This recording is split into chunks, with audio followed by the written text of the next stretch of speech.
Assalamualaikum warahmatullahi wabarakatuh. Salam sejahtera bagi kita semua. Semoga kita senantiasa berada dalam lindungan Tuhan Yang Maha Esa.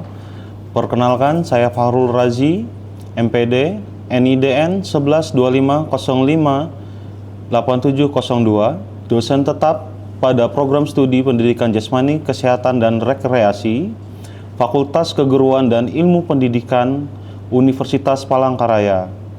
Saat ini saya sedang mengikuti proses sertifikasi dosen gelombang 1 tahun 2026 yang diselenggarakan oleh Kementerian Pendidikan Tinggi, Sains dan Teknologi. Dalam video ini saya akan memaparkan salah satu mata kuliah yang saya ampu, yaitu Sepak Takraw. Mata kuliah ini merupakan mata kuliah praktik yang dirancang berdasarkan pendekatan Outcome Based Education (OB), sehingga seluruh proses pembelajaran, strategi, dan asesmen diarahkan untuk mencapai capaian pembelajaran lulusan secara terukur, serta saya ajarkan pada semester ganjil tahun akademik 2025-2026 dengan beban SKS 2 dan merupakan mata kuliah wajib dengan kode 1 AGP 153022. Mata kuliah Sepak Takraw membahas sejarah dan perkembangan sepak takraw, peraturan permainan, teknik dasar, strategi permainan, kepelatihan dasar, serta perwasitan. Selain mengembangkan kompetensi keterampilan bermain, mata kuliah ini juga membentuk karakter mahasiswa melalui penguatan nilai sportivitas, disiplin, kerjasama, komunikasi, kepemimpinan, dan kemampuan berpikir kritis dalam menyelesaikan berbagai permasalahan pembelajaran maupun pertandingan. Metode pembelajaran, saya menggunakan pendekatan DEI, Delivery, Interaktif, dan Assessment. Metodenya antara lain ceramah interaktif untuk pemahaman teori, diskusi kelompok, studi kasus untuk mengasah kolaborasi dan pemecahan masalah nyata, dan project based learning di mana mahasiswa menyusun proyek solusi terhadap isu-isu di dunia olahraga. Capaian pembelajaran, setelah mengikuti mata kuliah ini, mahasiswa mampu menjelaskan konsep sejarah dan peraturan permainan sepak takraw, mempraktekkan teknik dasar secara benar, menganalisis strategi permainan serta menerapkannya dalam pertandingan, menjadi wasit maupun pelatih dasar sesuai ketentuan organisasi sepak takraw, menunjukkan sikap profesional, sportif, bertanggung jawab, mampu bekerja sama, serta menjunjung tinggi etika akademik. Media pembelajaran yang digunakan meliputi rencana pembelajaran semester atau RPS, buku ajar, PowerPoint interaktif, video pembelajaran dan video analisis pertandingan, artikel ilmiah, bola sepak takraw, net, lapangan, kon, dan alat pendukung pembelajaran praktik. Materi perkuliahan meliputi sejarah dan perkembangan sepak takraw, peraturan permainan baru, teknik dasar sepak sila, sepak kuda, sepak cungkil, heading, service, smash, dan block, latihan koordinasi dan keterampilan bermain, strategi penyerangan dan pertahanan, perwasitan dan sistem pertandingan, penyusunan program latihan, praktik bermain, dan evaluasi keterampilan. Referensi utama yang digunakan meliputi buku kepelatihan dan pembelajaran sepak takraw, artikel ilmiah, dan jurnal nasional maupun internasional yang relevan. Penilaian dilakukan menggunakan asesmen autentik yang mengukur aspek pengetahuan, keterampilan, dan sikap. Komponen penilaian meliputi 1. Kehadiran, kedisiplinan, partisipasi aktif, serta refleksi pembelajaran 10%. Praktik keterampilan teknik 20%, presentasi 10%, project based learning 30%, ujian tengah semester 15%, ujian akhir semester 15%. Seluruh penilaian menggunakan rubrik yang transparan sehingga mahasiswa memperoleh umpan balik untuk meningkatkan kompetensi secara berkelanjut. Melalui mata kuliah sepak takraw ini, saya berkomitmen menyelenggarakan pembelajaran yang inovatif, adaptif, kolaboratif, dan berpusat pada mahasiswa sesuai prinsip outcome based education. Saya berharap mahasiswa tidak hanya memiliki keterampilan bermain sepak takraw, tetapi juga mampu menjadi pendidik, pelatih, maupun praktisi olahraga yang profesional. Berintegritas, mampu memanfaatkan teknologi, berpikir kritis, berkomunikasi secara efektif, serta mampu memberikan kontribusi nyata bagi pengembangan olahraga di masyarakat. Terima kasih atas perhatian Bapak dan Ibu Asesor. Selanjutnya, saya akan menampilkan cuplikan video pembelajaran mata kuliah sepak takraw dengan materi keterampilan teknik dasar dalam permainan sepak takraw.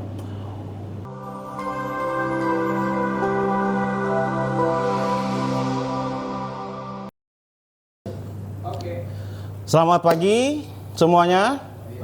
Assalamualaikum warahmatullahi wabarakatuh. Salam sejahtera bagi kita semua.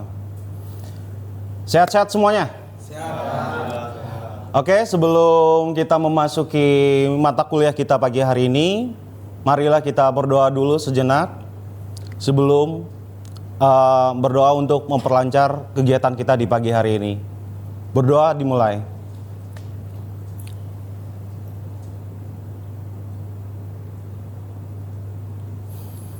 Amin. Oke. Udah pada makan semua? Hah? Waduh. Tapi semangat gak nih? Semangat. Coba kita tes dulu dong semangatnya. BJKR! Juara! BJKR! Juara! Oke. Pagi ini, biarpun kalian belum makan ya, tapi kita juga masih ada semangatnya nih ya. Oke, seperti yang kita udah bahas di lalu-lalu dari sejarah Sapras, dan kemudian kita membahas tentang keterampilan teknik dasar dalam permainan sepak takraw. Nah, ada yang tahu nggak permainan sepak takraw itu seperti apa? Ada yang nggak? Ada yang tahu nggak? Seperti apa permainan sepak takraw itu? Menendang. Terus? Permainan yang dimainkan oleh 3 orang. Permainan yang dimainkan oleh 3 orang. Oke. Ada lagi? Kira-kira yang tahu? Kan kemarin kan udah dibahas juga kan, seperti apa sejarahnya sepak takraw.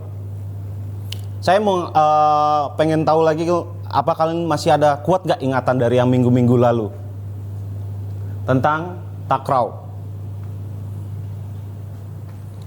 Selain 3 vs 3, menendang, terus apa lagi? Itu apa kalau yang di atas bola, di atas meja saya itu? Bola apa? Kalau yang coklat itu apa? Bola takraw apa? Buat siapa? Cowok apa cewek? Cowok. Ya. Yang hijau itu baru yang buat cewek. Ada perbedaan berat dari kedua bola tersebut, dan kekerasannya pun berbeda. Biasanya kalau yang buat cewek itu antara yang hijau dan warna merah, dan kalau yang cowok biasanya untuk lesnya ini biasanya coklat kalau nggak hitam. Ya. Oke, kita masuk lagi. Nah, di dalam permainan sepak takraw, kita harus tahu yang namanya apa sih fondasi dari permainan ini. Jadi Anda harus tahu kontrol bola itu seperti apa itu balance dan fleksibel itu, dan mental dan progresi itu harus apa. Kontrol melalui kaki, paha, dan kepala. Urutannya belajar dari permukaan besar ke kecil. Kenapa seperti itu? Karena Anda harus membiasakan dulu menggunakan tempat yang lebih besar, baru ke tempat yang lebih kecil, sedang, baru ke kepala, yang ruangnya lebih kecil. Ya, makanya kita belajar itu, mohon maaf, Kita belajar itu dari permukaan yang besar ke arah kecil untuk lebih presisi pada saat Anda belajar mengontrol bolanya. Terus, kenapa harus ada keseimbangan dan fleksibilitas? Dari yang dinamis, rentang gerak untuk manuver akrobatik. Kenapa harus ada ini? Kira-kira menurut Anda, diperlukan nggak kira-kira kalau misalkan nanti kegiatan yang manuver akrobatik ini perlu nggak di sepak takraw menurut Anda? Perlu. Kalau perlu, buat apa manuver akrobatik ini? Teknik pendukung, memanfaatkan anggota tubuh lain. Nah, di sini selain sepak sila, sepak kuda atau kura, terus sepak badek atau juga biasanya disebut sepak badak. Pendukung itu apa saja? Kalau yang teknik pendukung dan memanfaatkan anggota tubuh. Ayo. Sundulan. Apa? Paha, benar. Dada termasuk. Terus lutut sama paha sama. Ya. Jadi, teknik pendukung memanfaatkan anggota tubuh itu memaha, menyundul, mencungkil. Ya, mencungkil artinya Anda menggunakan ujung jari kaki Anda. Jadi yang digunakan adalah bagian ujung kaki ini. Ya, ini ya bagian ini nih, yang putih ini di sepatu saya. Itu yang digunakan untuk mencungkil biasanya. Ya. Yang memaha disebut dengan apa? Tight control. Terus menyundul itu adalah heading. Mencungkil to flick. Oke, bagus ya bahasa Inggrisnya ya. Kira-kira kalau Anda sendiri, yang mana dari 3 hal ini yang Anda sendiri susah kalau kira-kira nanti kalau pada saat kita praktek nantinya di sepak takraw? Mencungkil. Yang mana? Mencungkil. Boleh tahu apa sebabnya? Karena pengenaan di jempol ujung kaki. Ujung jari kaki? Iya. Oke. Itu ya? Nanti kita lihat. Saya lebih percaya diri kalau Anda itu di menyundul nanti yang susah. Karena apa? Sakit apa itu? Hah? Kalau Anda salah nyundul, itu sakit. Tapi kalau itu benar nyundulnya, itu tidak akan sakit. Tapi yang jelas kalau Anda yang wanita menggunakan bola yang cowok, jelas satu hal katanya, atit. Atau dibilang sakit, karena itu bolanya kan lebih keras dibanding yang bola cewek. Oke, kita lanjut ya. Ini ya. Pada saat Anda latihan ini biasanya yang harus distabilkan adalah tubuh.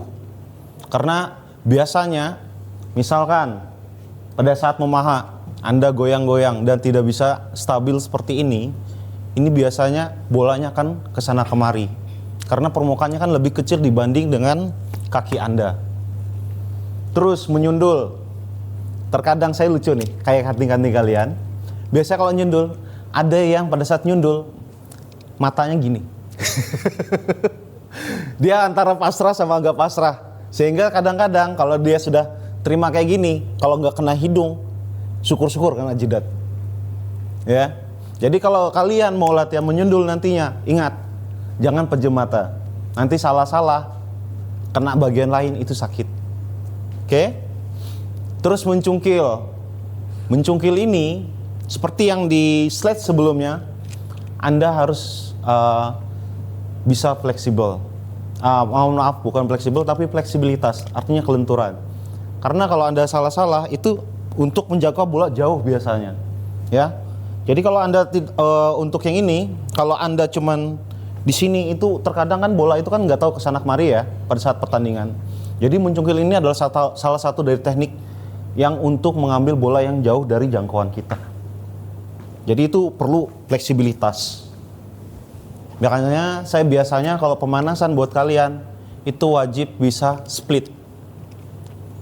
Nanti deh kalian rasakan pada saat kita nanti praktek minggu depan. ada lagi namanya teknik menapak, mengambil bola dekat dengan neck dengan telapak untuk serangan cepat dan blok balik atau untuk blok balik. Nah, seperti apa itu? Ada nggak yang bisa menyontohkan kira-kira? Ada nggak yang pernah nonton nggak pertandingan sepak takraw aja punya Indonesia? Menapak itu seperti apa sih? Ada yang cocok nih. Mbak, sini Mbak. Sebentar, Mbak Alma.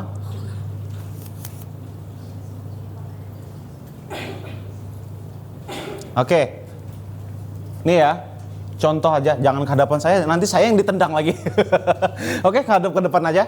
Oke, menapak itu sama seperti tendangan dari atas ke bawah. Ya. Cuman perbedaannya adalah kalau di taekwondo menggunakan kaki yang mana untuk cangkul, tendangan cangkul? Oh, oke, sama.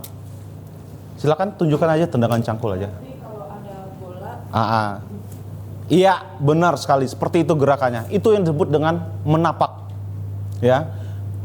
Bedanya kalau di taekwondo itu kan kepala musuh yang dihajar. Kalau yang ini bola dengan ada net. Jadi ada perbedaan. Anda bisa taekwondo belum tentu pada saat nanti di lapangan Anda bisa menapak dengan benar.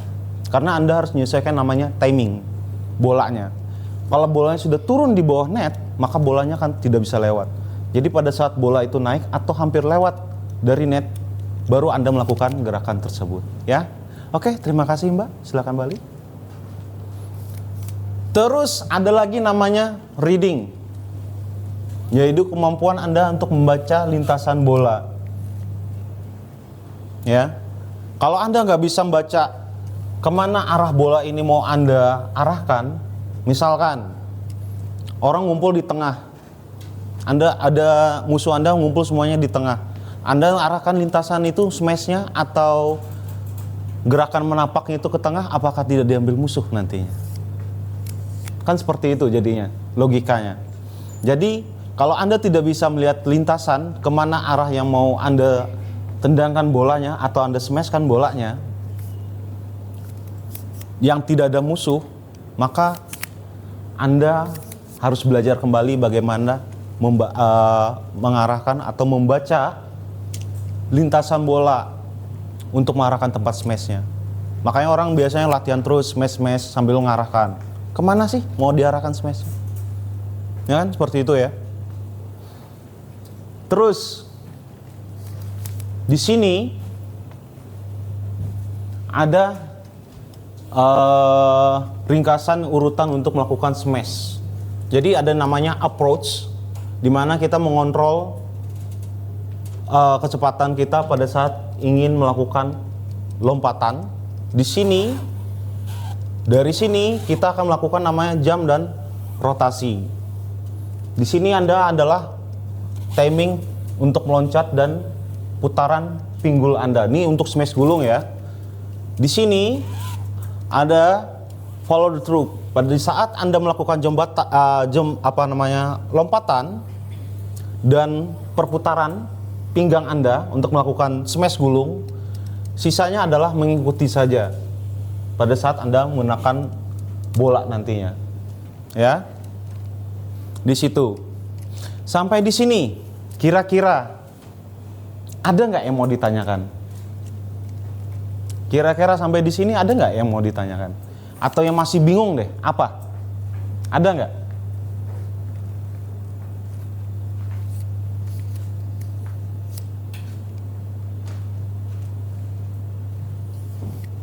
Ada? Oke, kalau diam artinya ngerti semua ya? Ngerti semua? Ya? Oke, kita lanjut. Ya? Gimana Pak Kelvin? Gimana? Tadi Pak, masih kurang paham maksudnya reading mengikuti arah bola tadi. Kalau kita bilang di dalam sepak bola, kita bahasnya sepak bola nih ya, yang paling umum nih. Anda tahu nggak gelar Fantasista itu buat siapa? Pemain yang bisa melakukan membaca gerakan gerakan permainan dalam suatu pertandingan. Yang kalau Anda bilang dia itu adalah playmaker, PM. Dia adalah orang yang di tengah lapangan dan bisa menciptakan peluang. Di dalam otaknya, kalau itu dalam fantasista itu dalam bahasa Italia ya, saya lupa anunya. Cuman kalau dibilang adalah playmaker itu adalah orang yang bisa membaca jalur, di mana temannya, di mana musuhnya. Dan striker adalah pencetak gol. Ya benar ya. Pencetak gol itu pasti melihatin di mana arah lintasan dari bola untuk bisa menciptakan gol. Di mana posisi kiper yang susah untuk menjaga bola. Sama halnya dalam sepak takraw. Kita membaca lintasan smash kita, di mana musuh susah untuk menjangkaunya dan mengambil bola tersebut. Ya. Sama halnya seperti itu kalau Anda contohkan. Dalam basket, kalau dalam basket Anda playmaker juga. Anda harus bisa membaca lintasan. Di mana teman Anda bisa mengoper bola sehingga dia bisa mencetak poin untuk tim Anda. Ya, kalau basketnya enak tuh, tinggal shooting. Tapi alur passingnya kalau tidak pas akan selalu dipotong oleh musuh.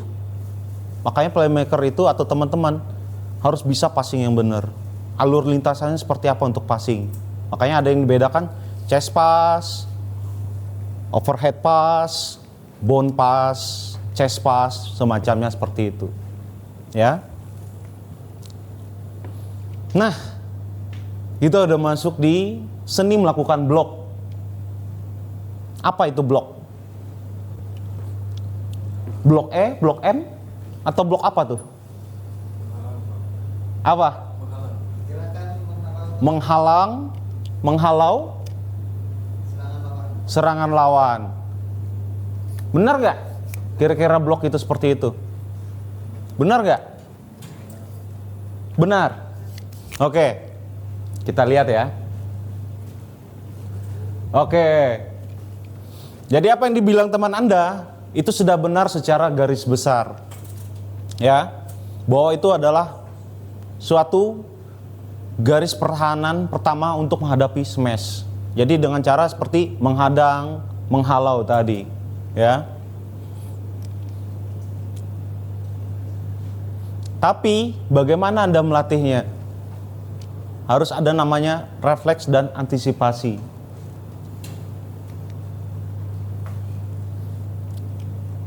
Latihan reaksi seperti drill smash cepat dan tanggapan berulang. Ya. Jadi kita kalau mau latihan namanya blok, belum benar Anda bisa melakukan blok, tapi apakah timingnya sudah benar? Ya. Terkadang kan ada yang namanya tipuan. Nggak mungkin orang smash terus.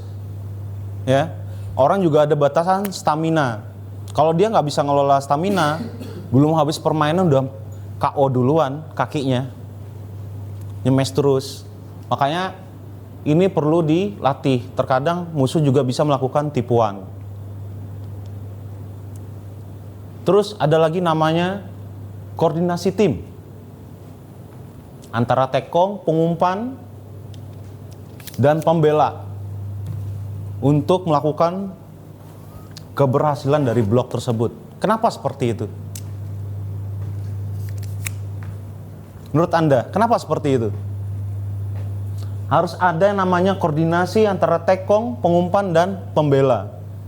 Atau dibilang pembela itu adalah blocker atau smasher biasanya. Kenapa seperti itu? Kira-kira Mas Evan, gimana? Kenapa harus ada koordinasi antara tekong, pengumpan, dan pembela?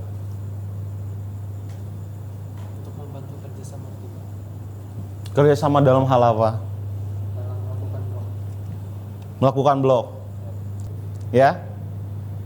Jadi di dalam video tersebut ada orang yang sedang melakukan suatu latihan teknik. Di situ Anda analisis apa sih kekurangannya, terjadi pada saat apa saja, dan apa sih solusinya, ya.